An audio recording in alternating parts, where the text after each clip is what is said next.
You've reached trigger warnings. Challenging Talk Radio. Challenging Talk Radio here with John Ross and Chris Smith. This week, as we have... What was that? Oh, isn't that wonderful? You want to hear it again? No, not really. You don't ever really get the same thing. Which is much like this program. That is an auto harp by Oscar Schmidt. I am Chris Smith. John Ross is on the line in the heart of American carnage. I am, and happy Memorial Day as we honor the people who have served this country, in many cases, with the ultimate sacrifice, and that has nothing to do with attending a Trump speech. That's right. That's right. No jokes to be had regarding Memorial Day. Thank you for your service to all those who have served. So this week, as with all other weeks, John has prepared 10 questions. I have prepared 10 questions. We will ask each other said questions. They are to be related to this week's news in some regard. And they have to be answerable. There has to be a distinct right answer. That is correct. That's right. We will have a winner and a loser. This week we are playing for a very special prize. This brand new, wrapped in cellophane, Wawa double soft pretzel, straight from the city of brotherly love. Okay, this is a win. This is a winning. I won. I didn't claim my prize last week. I won that soft pretzel. I don't blame you. I do too. And so that's what we're playing for this week. I wanted to ask you, John, what will we do if we ever come up with a tie? Well, thank you for asking. Now, in addition to having the 10 regular questions and a warm-up question, which this week is a ratio question, I prepare and will be preparing along the lines of a particular theme that will become evident. Either a tiebreaker question, should there be a tie, it will be the tiebreaker, and if there isn't a tie, it will be the bonus question. And I given you that take responsibility for the but what if? Well, I mean, how is that right? You write the tiebreaker question, therefore you know the answer. If you answer it correctly, you win, and if you answer, or we can do it like they do in sudden death. You know, if you answer it right, no, if you answer it, we'll just stay up or down. But it will be my bonus question in any case, because there is a theme. Because in the interest of continuous quality improvement, I have been consulting with the Trigger Warnings Continuous Quality Improvement staff. And we have worked on a themed set of questions that will be weekly, either tiebreakers, should they be needed, or bonus questions on a particular thing. I think you'll be very impressed with it. I took it under my wing to do this independently in the spirit of constant improvement to our program for the benefit of our loyal listeners. That's incredible. It's funny you should mention it. I was consulting with the Trigger Warnings CQI Task Force. You have a task force? I'm sorry, was it a committee that you have? I have a team. You have a team. See, I have a task force. And I was talking to them, and we came up with the idea that there are certain questions implanted into my 10 that should you get it right, you simply win a bonus question related to that it's like same topic. Word and the bird pops down. Okay, excellent. Yeah, so there's fun and games all around. Who will begin this week? We will get going, and we have right until a quarter after the hour. We're going to move. Would you like my warm-up question? Bring it. All right, this is one that has a right answer, but you have a range in this case. Are you ready? The head of the World Bank's research division has been relieved of his job effective July 1 for all kinds of reasons, not the least of which was his dictum that experts who write reports for the organization stop using the word "and" so damn much. This is true. Within 0.25%, what exact number did he dictate the use of "and" could not exceed in World Bank research report? There actually is a limit well, there it was, because he's going to be gone in a month, as to the percentage, and he's going to count them through his word count. The word "and" can be used as a percentage of all the words in the World Bank Research Division research reports. What within 0.25% is that number? I mean, and I have to just make up a range? Yeah, well, just give me a number, and if you're within 0.25%, you're right. 10. I don't know. No, how could 1 in every 10 words be "and"? No, it's 2.6%. Oh, 2.6% is the magic number. Here's your warm-up question. Here's your warm-up question, Mr. World Bank. Thank you. Who said this? I know practically every religious song ever written. Was it A, Paul Ryan, B, Greg Allman, C, Ringo Starr, or D, Elvis Presley? Well, I think as a testament to his departure, it would be Greg Allman. No, I'm sorry. That was the King, Elvis Presley, 1957. Well, all right, so that means I won. Well, wait, who won? Who's going to go first? Neither, we both lost. So why don't you decide if... All right, fine. We'll start off easy. A Republican state congressperson introduced a bill this week to, quote, extend criminal background checks to all purchases of firearms, unquote, calling it, quote, a common sense, unquote, bill. This action was reported on Breitbart as being a threat to the Second Amendment, and it was published alongside a list of recent terrorist attacks here in the United States. Name the congressperson and the state. Was it A, State Representative William Canfield from Vermont's Rutland 3 District? Was it B, State Senator Patricia Bates from California's District 36? Was it C, State Rep Jamie Santora, R163 from Drexel Hill, PA? Or was it D, State Rep Charles Doc Anderson, District 56, Austin, Texas? A bill in the state ledge to say extend criminal background checks to all purchases of firearms. Wow. Well, this one is a wild card. Texas, Pennsylvania, Vermont, California. But it is Austin. Republican. Yeah, it's a Republican. There are many Republicans in Austin. I am going to go with the person from Drexel Hill, Pennsylvania. Ooh, and John scores a point. Well done. Ooh. Well done. All right. Wow. You're keeping score. Here's my chance. Let's tie it up right away. So the score is 1-0. Names say something about a society. One girl's name in particular is trending big. By far the name whose popularity increased the greatest from 2015 to 2016, according to the Social Security Administration, which keeps track of such stuff. In a case of everything old gets new again, what's this name? Mary, Adeline, Rhett, Paula, Patricia. It leapt into the top 100 this year. By far the fastest trending popular name among girls. All right, give me those again. Mary, Adeline, Rhett, Paula, Patricia. Mary Adeline Rex, R-E-X? Rhett, like Rhett the butler. Sometimes a girl's name, sometimes a boy's name. Paula, Patricia. Adeline. It is Adeline. Thank You you. are correct. Thank you. There was a little hint going back to Sweet Adeline, of course.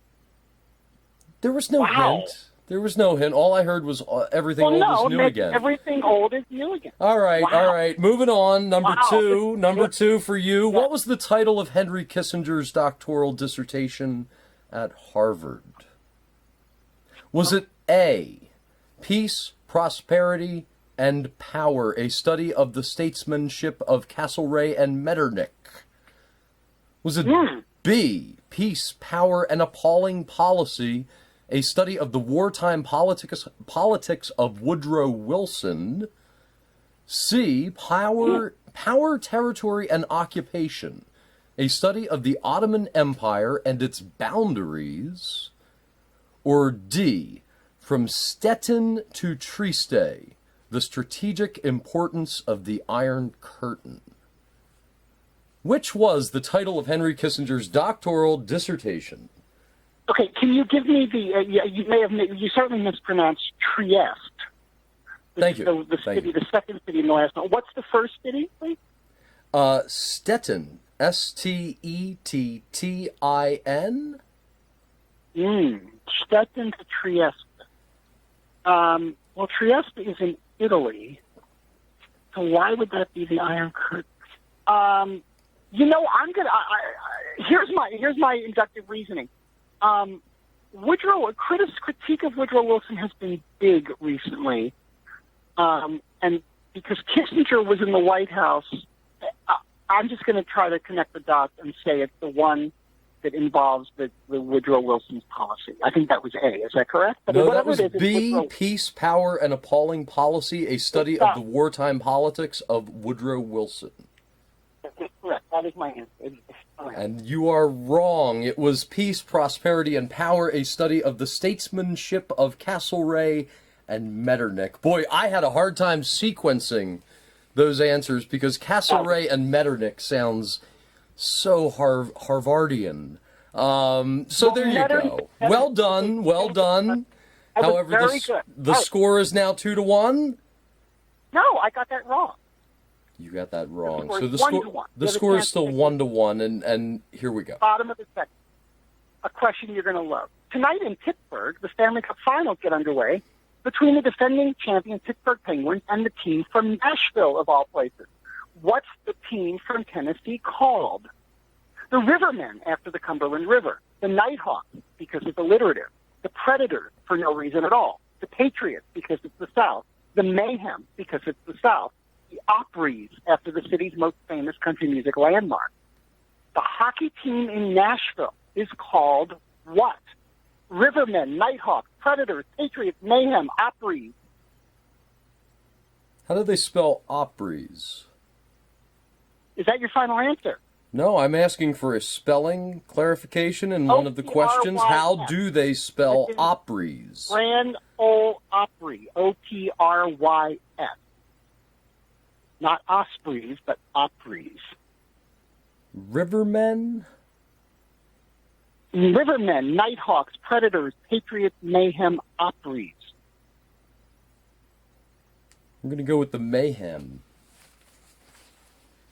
I'm sorry, it's the Nashville Predators. Ooh. The Predators versus the Penguins. I should have thought more about being blindly aggressive. Oh man, well, the Mayhem is Mayhem is blindly aggressive. Sure.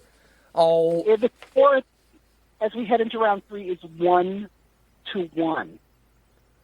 Excellent questions on both ends. I should be going to the dissertation database myself. Unfortunately, I'm not. Here you go. I'll get even now. Thank you for the sports question. The 50th anniversary of the release of the Beatles' Sgt. Pepper's Lonely Hearts Club Band will be celebrated this week, June 1st, and is being commemorated by a lavish new box set, as well as the debut of a Sirius XM channel dedicated to the Fab Four, which, well, who said this? The biggest memory I have of Sgt. Pepper is I learned to play chess. Was that A, Abbey Road engineer Jeff Emmerich, B, Yoko Ono, C, Ringo Starr, or D, She's Leaving Home string arranger Mike Leander? The biggest memory I have of Sgt. Pepper is I learned to play chess. Okay, this one there is absolutely no inductive reasoning to be used. This is an impossible, there's nothing to do here, so I might as well throw a dart at a board, and I'm going to go with Ringo. Oh, man, you're right. You're right. Because the other two people, who's heard of them? All right. But you win a bonus. You win the first ever bonus trigger warnings question. Which track on Sgt. Pepper's features only 2 of the 4 Beatles singing or playing instruments? Is it A, being for the benefit of Mr. Kite, B, when I'm 64, C, she's leaving home, or D, Lucy in the Sky with Diamonds? I believe it's when I'm 64. No, it would have been she's leaving home. Ah, Next time, stick with what you originally had as your bonus and don't go soft on your compatriot, what did I say? on your comrade.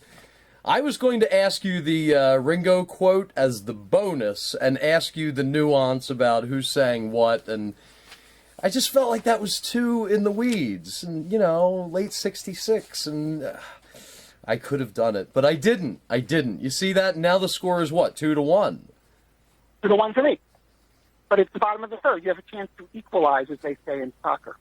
The question of primogeniture, those of royal blood only mating with others of royal blood, and whether it matters in the 21st century, has reared its ugly head recently. In which country has a royal pledged marriage to a commoner, thus ceding his or her royal status as a result, according to Time magazine? Denmark, Belgium, Japan, Saudi Arabia, Jordan. A royal, a member of the ruling royal family, is going to marry a commoner and will thus have to give up his or her royal status. In what country was this engagement recently announced? Denmark, Belgium, Japan, Saudi Arabia, Jordan. Denmark, Belgium, Japan, Saudi Arabia. Jordan. Jordan. Yeah. All have money. All right, well, I know to say, you know what to say. I'm going to say Japan.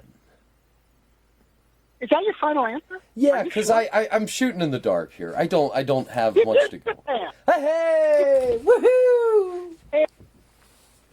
The royal niece or cousin is marrying outside the flock, and the Akihito, yada yada.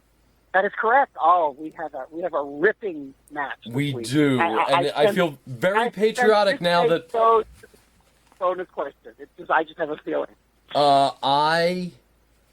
Now that I've won and I feel good, I'm going to get even with you once again. Gregg Allman, one of the founding members of the Allman Brothers Band, passed away this week at the age of 69.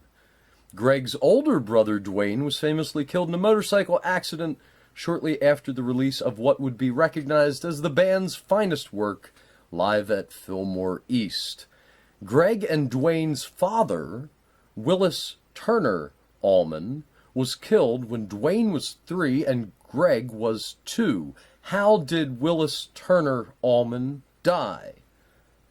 A, murdered by a hitchhiker. B, murdered during a gas station robbery. C, heart attack. D, hit by a bus. Okay. I must say that your questions this week are entering into the den of minutia. Even minutia that... Didn't I just say I was trying to be nice on the previous one? I guess because I knew subconsciously this was coming. Well, my guess is it would have had to be something that would inspire two guys to grow their hair long and do something. So I'm guessing it was the hitchhiker murder. Well done, John. Well done. It's amazing how I come up with these things. Now you win another bonus. Very quickly, according to the Stuff of Rock legend, how did Gregg Allman avoid the draft? A, he held an address in Canada while living in Macon, Georgia. B, had a Hell's Angel intentionally break his foot in 1966. C, shot himself in the foot in 1965. Or D, unintentionally broke his arm in a motorcycle accident in 1966, 3 days before he was to report for duty. No, he shot himself in the foot. Yes, he did. Literally. Well done. Well done. Wow. All right, so what's the score? What do we got? Well, I don't get an extra point for that. I just get a lollipop or something. That's right. That's right. Okay, so the score is 3-2 for me as we enter the bottom of round 4. Meaning I'm wondering if I should mix up my questions since you're so good. That one's easy, that one's easy. No, this one's fun. Okay, question 4. As part of its mammoth investments in infrastructure and development projects all over the world, the Chinese recently hosted a global summit in Beijing on their nearly $1 trillion Belt and Road Initiative, according to Time magazine. This program will create a trade and infrastructure network spanning the ancient Silk Road, and technically Silk Road. Which of these projects is not part of this nearly $1 trillion initiative? A, the Ganges Gorge Project, $150 million effort to build a causeway across the Ganges as part of the Southwest Silk Road to ease travel time across this commercial and tourist hub. B, an economic corridor including rail, road, and energy projects covering more than 2,000 miles from China's westernmost major city to the Gwadar port in Pakistan. C, a so-called dry port, a rail project on the Kazakhstan border to free up Central Asian markets. Or D, a nearly $500 million deep sea port based at Lamu, L-A-M-U, in Kenya. One of these is not one of the infrastructure projects being announced by the Chinese to tap business and networks for the ancient Silk Roads. And the first one again, please? You want to hear the whole question? Just the answers.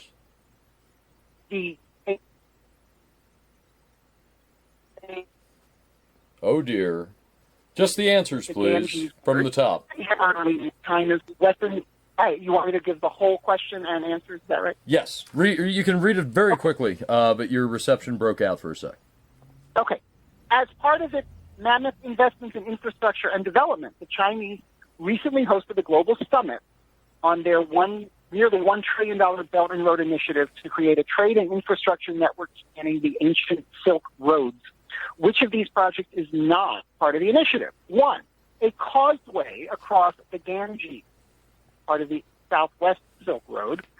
B, an economic corridor, including rail, road, and energy projects covering more than 2,000 miles from China's westernmost major city to a port in Pakistan. C, a so-called dry port, a rail project on the Kazakhstan border. Or D, a nearly $500 million deep sea port at Lamu in Kenya. Kenya. That would be the obvious guess, but it turns out the Silk Road went deep into Africa, including points fed by and feeding Kenya. No, there is not going to be a project across the Ganges. It's the Ganges. All right, well done. Well done. These things happen. What can I say? So now the score... Top of the fifth, as the leader. It's still 3-2 in favor of you? It is 3-2 as we enter the top of the fifth. All right. Here's your chance to get quite a lead. Quite a lead. Months prior to the removal of a statue of Robert E. Lee in New Orleans this week, the outgoing mayor of a major American city held a press conference, claiming some monuments in his or her municipality were, quote, part of a propaganda campaign of national pro-Confederate organizations to perpetuate the beliefs of white supremacy, falsify history, and support segregation and racial intimidation. Now, you said major, is that right? I said major American city. You said a major American city's mayor. Okay, I thought I knew the answer, but it's not a major city. Okay. This week, the newly elected mayor confirmed that his or her city is looking into how to remove statues of Confederate leaders. Which city and mayor are we talking about? Is it A, Mayor Robert Richart of Macon, Georgia? B, Mayor Megan Barry of Nashville, Tennessee? C, Mayor Catherine Pugh of Baltimore, Maryland? Or D, Mayor John Tecklenburg of Charleston, South Carolina? Now, if you want to take issue on the adjective major, we can go there, but... Well, no, those are not major cities. They're important cities. I almost came up with this question because there was a demonstration in Charlottesville, Virginia recently, at which the mayor used almost the same words to talk about the people who were perpetuating this pro-Confederate thing. But Charlottesville, Virginia is not amongst your choices, so that is not the answer. So it's Macon, Baltimore, as they say, Charleston, one of the great American cities, and Nashville, home of the Predators. Wow, That's a right. really good question. I almost threw this at you following the Predators. I'm ruling Baltimore out because I don't think there are any Confederate memorials left in Baltimore. Or Baltimore. Macon is a good one. Charleston, that would involve removing John Calhoun's grave from the famous cemetery, which I have seen. I don't think that's going to happen. So that leaves Macon and Nashville. Nashville does see itself as a major city, as an important city. Macon is still not very important. I believe, there is a Confederate memorial on the highway outside of Nashville, too, but it's on a private home, and all the Confederate flags.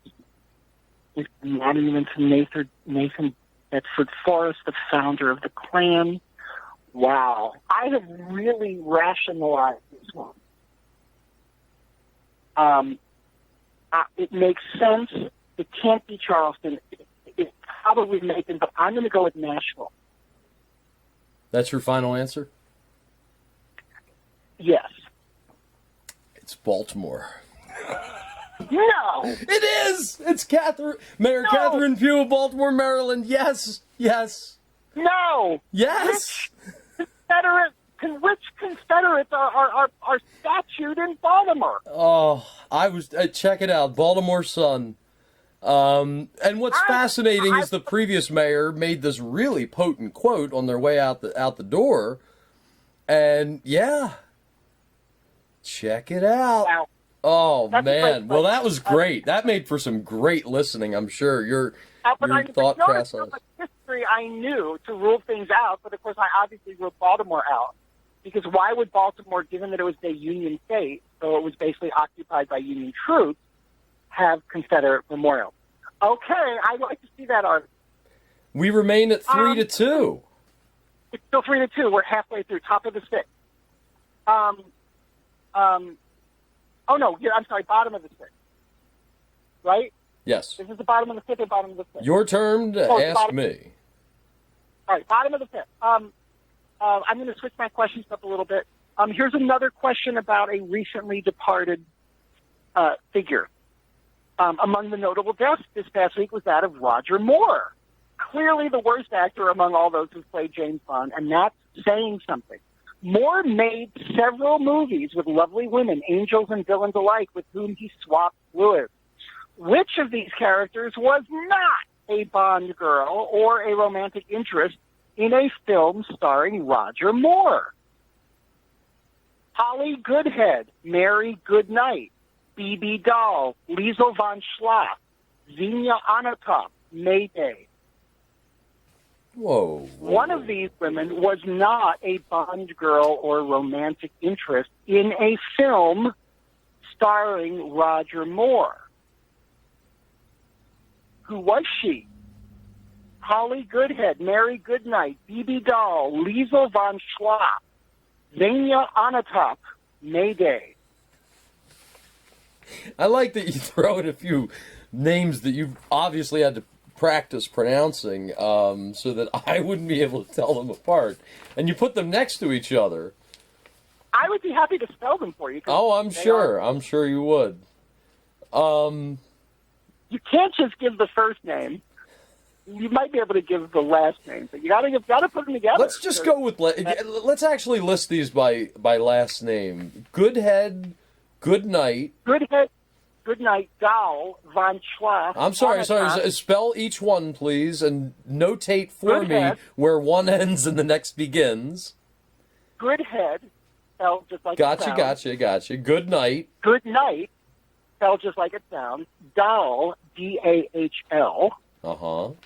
Von Schlaff, VAN, Yes. capital SCHLAF, Onatopp, ONATOPP, and Day, DAY. Okay, see, thank you. And we're not Doris Day, but May Day. May Day. That's May one. Day. That's an actress. I have to say I've never heard Not of. an actress. These are characters. These are Bond characters, Oh. not actresses. I did not ask you the question of who played whom. The character. No, these are fictional Bond character names. Mayday is. I believe I remember that. On the top. I'm just going to make it easier. They are all Bond girls. Every one of these is an actual. I did not make up any of these names. One of them was not in a movie that starred Roger Moore. They're all Bond girls. All of them. All right, well then I have no idea, man. Goodhead and is the raciest of them all. Mayday is the most comical. Moore was an earlier Bond girl. So it's not Goodhead. Goodhead. Yeah, I'm going with the Goodhead. Holly Goodhead, all right? Isn't that nice? No, Yeah. Holly Goodhead was a major character. No, it was Xenia Onatopp, who I believe was in The Living Daylights with Timothy Dalton. Mayday was the Grace Jones character. Mary Goodnight was Britt Eklund, as I recall, in The Man with the Golden Gun, and the rest were history. No, it was Xenia Onatopp. And in fact, the line in which she is introduced to the Bond character in the I believe it's The Living Daylights. I think that's right. She says, "What's your name?" "My name is Bond, James Bond." And he says, "What's your name?" She says, "Onatopp, Xenia Onatopp." That's quite something. I mean, I'm getting into the nuance of what we know to be reality. That's just a question about fiction. It's not even true. All right, well, the score remains. I must say that I adapted this from a question I saw posted while I was at the health club this week on, of course, my local Fox News channel. They asked the question, and which of these was not a real Bond girl? And they came up with the name Amber Wave, which I thought was a really good name, but that sounds more like a porn star. So I said, oh, wait a minute, I'm going to come up with one for Chris. I went there, a site. I researched this. I know. And I appreciate the spelling, Mayday, and oh my goodness. That was lovely. Score is 3-2, and we have to move along. How much did Jared Kushner's father pledge to Harvard in 1998, 1 year before his son would enter as a freshman? Was it A, $1 million unallocated, B, $2 million towards a new public policy center on land use, C, $2.5 million unallocated, or D, Charles Kushner made no such pledge? No, I know he made a pledge. I read that. And I thought it was a nice round number. I thought it was $10 million, so I'm going to go with $1 million. No, I'm sorry, it was $2.5 million unallocated. You did win a bonus question. How long of a sentence did Charles Kushner serve after a judge found him guilty of tax evasion, illegal campaign donations, and witness tampering in 2004? A, 2 months. B, 8 months. C, 2 years. Or D, Charles Kushner was acquitted of all charges in a 2007 trial. No, he was convicted. He served, I think he did 2 years. He did 2 years. You win the double bonus. In which Boston suburb did Jared Kushner buy and sell real estate while he attended Harvard? A, Somerville. B, Watertown. C, Peabody. D, Cambridge. Watertown, because that's where the terrorists got. No, I'm sorry, it was Somerville. Somerville. The score remains 3-2. John, your turn. 3-2. Here's a quote from was reported this week. Leadership in women has to be okay. Emotion in men has to be okay. To which prominent woman are these words attributable? A. Sheryl Sandberg in a new book. B. Hillary Clinton at a graduation speech. C. Chelsea Clinton on The View. D. Theresa May in a speech to a women's business group. E. Michelle Obama at a dedication ceremony to the Obama Presidential Library. Leadership in women has to be okay. Emotion in men has to be okay. Who said that? Oh, man. You're baiting me with the Clintons. You're baiting me. Wait, and the context is you're saying Hillary would have said that at a commencement speech, and Chelsea separately gave her own commencement speech? No, on The View. Oh, on The View. I'm a big Chelsea fan, and I didn't view any View. I didn't hear about anything like that. So, and the other two besides the Clintons? Theresa May in a speech to a women's business group, or Michelle Obama at a ceremony at the Obama at a dedication ceremony. What do you mean I didn't think we built it yet, did we? Yeah, they were here about 10 days ago when they unveiled the architectural plans and all that other stuff. I think that was Hillary Rodham Clinton inside of the same thing that caught the headline about we need to. Oh no, she compared him to Nixon. Right. But I bet this was nuance inside of that grad speech. Am I right? It was nuance, except it was Sheryl Sandberg in her new book. See, did I say distract me with the Clintons? Thank you very much. All right. We've both gone cold. We've gone cold. It's still 3-2. Still 3-2. Here we go. Scribbles. Weeping Angel. Archimedes. After Midnight. Assassin. What are these? A. Alleged FBI code names for Trump family members and associates, according to a Reddit post this week. B. Alleged Kremlin code names for Trump family members and associates, according to a Reddit post this week. C. NSA dossiers to be unclassified this week due to Freedom of Information Act requests. Scribbles is said to include salacious details about JFK's relationship with Marilyn Monroe. Or D. 4 CIA malware frameworks published by WikiLeaks during the last month. Scribbles. Can you repeat B, please, because it came out. The names of the five. What was B again? I'm going to give you all five names. Here you go. Okay. Scribbles, Weeping Angel, Archimedes, After Midnight, Assassin. Are those FBI code names for the Trump family and associates, according to Reddit? Kremlin code names for Trump family members and associates, according to Reddit? NSA dossiers to be unclassified this week due to FIFA requests? Or D. CIA malware frameworks published by WikiLeaks during the last month? They are CIA malware frameworks. They are. Nice work. I didn't fall for the Trump stuff. See, you got okay. It's 4-2. This is important. Haven't been any stretch. This is a big one. One of your favorite people in the world here. Ready? Yes. Sean Hannity's continued promotion of the conspiracy myth is starting to cause trouble for the Fox host, whose evening primetime program is sagging in the ratings alongside the network's other nighttime offerings.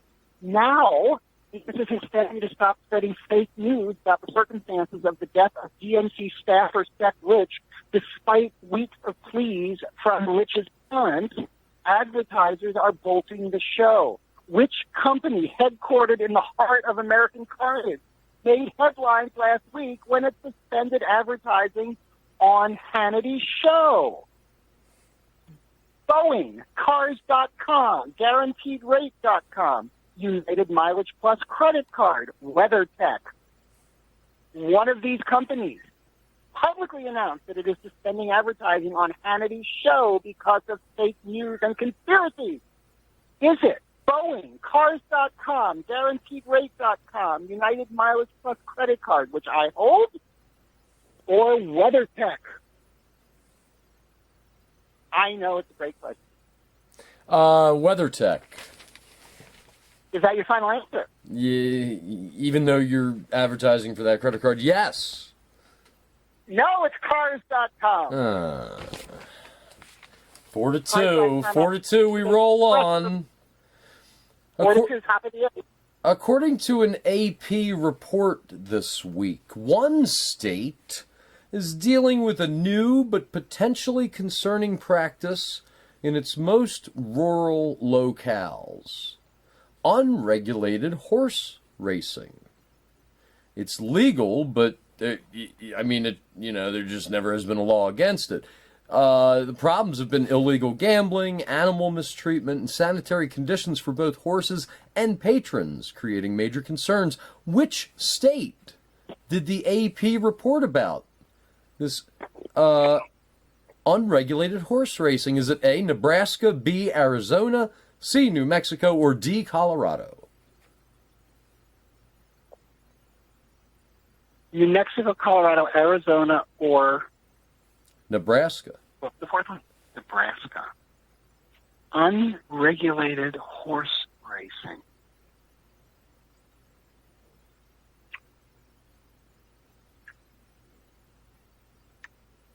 Very challenging question. Let's see. All have Republican. No. Colorado has a Democratic governor. I'm going to say it's not Colorado. It sounds like an Arizona thing, but there aren't many parts. It's Nebraska. No, it's Colorado, but nice work. Oh, good. 4-2. Keeps you alive. Okay, you're not going to believe this, but I have done some significant research. America's newest congressman, Montana's Greg the Grappler Gianforte, has close ties to our neck of the woods, the greater Philadelphia area. I bet you did not know that.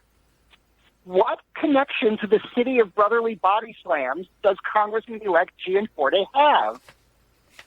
A, his father was a physics teacher at Cardinal O'Hara High School, and his mother worked in the bursar's office at Villanova University. B, he started college at LaSalle College in North Philadelphia before transferring to Stevens Institute of Technology in Hoboken, New Jersey, where he earned his undergraduate and master's degrees, the latter in computer science. C, he is a graduate of Upper Marion High School in King of Prussia, Pennsylvania. D, he founded Right Now Technologies, the company he sold to Oracle in 2011 for $1.5 billion in the garage of his suburban Philadelphia home, and got his first big seed money for the company from Philadelphia's Girard Bank. He then relocated to Montana because of the state's cheap labor and right-to-work laws. Or E, his Gianforte Family Foundation, which contributes to Christian causes, donated $900,000 to the Pennsylvania Right to Life, which is led by a college friend of his. Greg the Grappler Gianforte has close ties to the greater Philadelphia area. How is the PA Right to Life a connection to that specific area of Pennsylvania? Because he obviously trusted it because it's led by a college friend of his. Where he went to college, we don't know. But he does have close ties to Philadelphia. What the heck? I think everything sounded made up except the Upper Marion High School bit. But then I'm distracted by the Right to Life thing because I'm thinking that sounds really plausible, but that answer has no connection to the strong ties you've identified. So I'm very confused by that answer. He has a family foundation, and it does donate to Christian causes. That is a fact. You can look it up in his bio. But what if he gave it to the Pennsylvania statewide Right to Life? That wouldn't be a connection in the way that you described. So that doesn't make any sense. He strikes me as very Delco. I say that. I live it. If you I say know it. And I'm going to say Upper Marion High School grad? Maybe? As it turns out, that is the right answer. Hey, we're at 3-4. Oh, man. That's fantastic. Thank you. Thank you. He is a graduate of Upper Marion High School. We need to each ask each other 2 more questions. Do I have that right? Is that right? Have you asked me 8 questions? You have. I believe so. Top of the ninth. Top of the ninth. Hold on, let me count. 1, 2, 3, 4, 5, 6, 7, 8. No, I've asked you 9 questions because I've scribbled out each one, but some of them have been bonus. No, you asked me 8. You've asked me 8 real questions because you're the bottom. You're the home team. So you've asked me 8. I've asked you 8. It's time for you now to ask me the 9th question. Okay, so I have a question 9 and a question 10 to give to you. Yes, you do. If I get one right, I clinch at least a tie.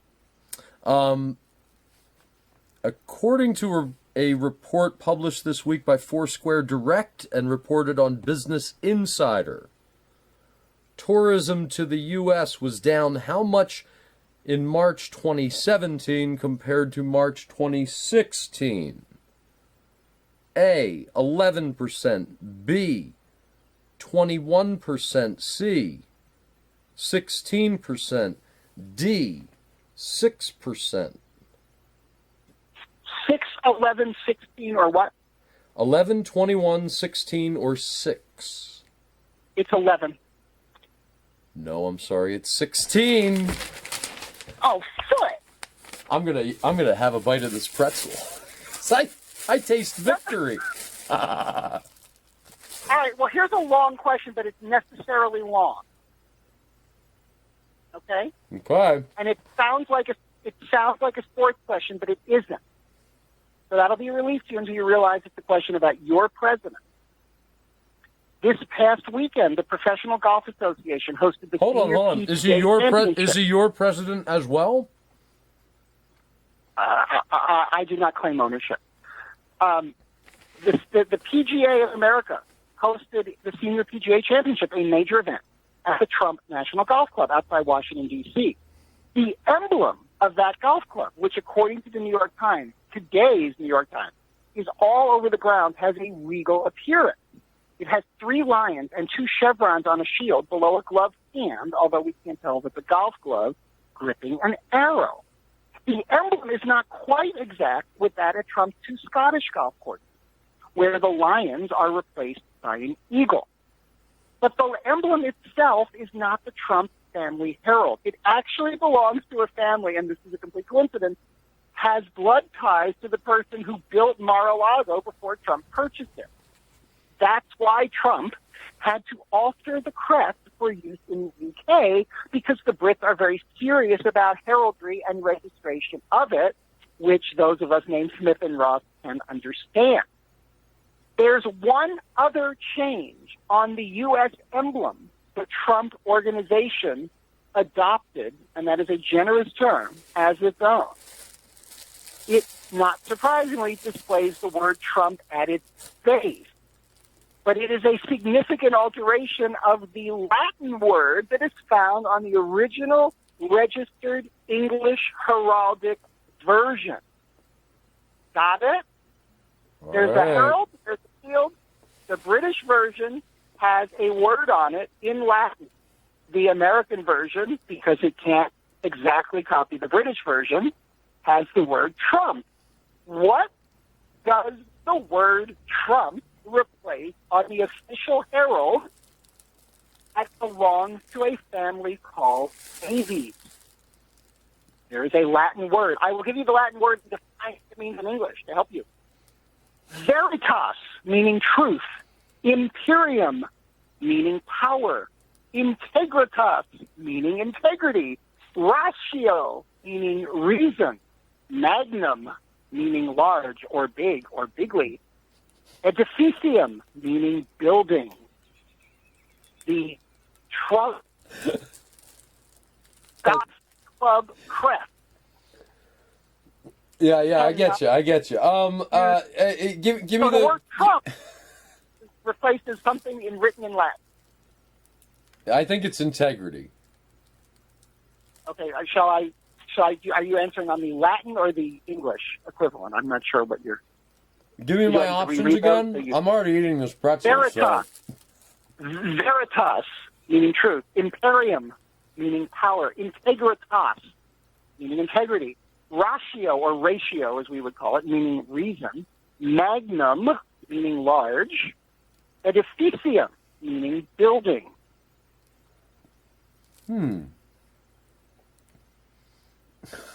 I would love it to say edificium, because that doesn't make any sense. It just doesn't.